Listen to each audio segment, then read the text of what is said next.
Are there any books that you think everyone should read?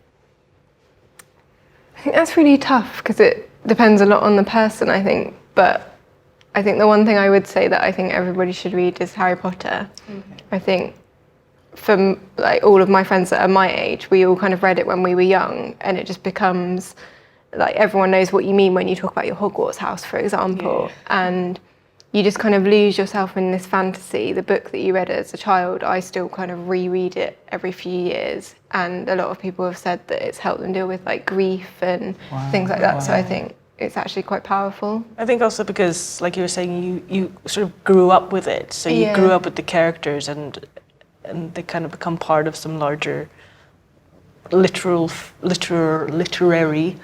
family. Yeah. And everybody knows what everybody else is talking about. Mm-hmm. Yeah. But then having said that, I've never read it. I've never seen the films. Now I'm shocked.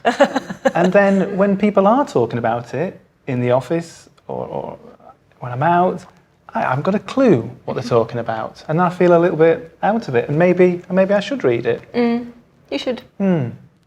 I think only from a sort of social perspective, it's so huge and it's influenced so many people in every country, not just in the UK or not just Western countries, but all over the world. Yeah. That I think it becomes like you were saying, a common language of sorts. Absolutely. And also becomes almost like a social history in a way. Yeah. So it becomes, it's more than a book. It's a kind of a common experience, maybe. I once read The Diving Bell and the Butterfly. That was a good book, very short book, and it was about I've never heard of it. A gentleman. He had a stroke, and he only could communicate the book through blinking an eye, an eyelid.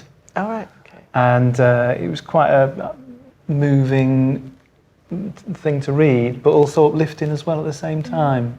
I'd definitely recommend it. Things like that are great because it's learning about other people's experiences and kind of finding empathy or just experiencing, oh my goodness, this has happened to someone. Yeah. Because I read a great book recently by Dolly Alderton just about her life and her growing up and things, and just it's kind of like a real celebration of like female friendship, and I just wanted to recommend it to all my friends. What period was that set in then?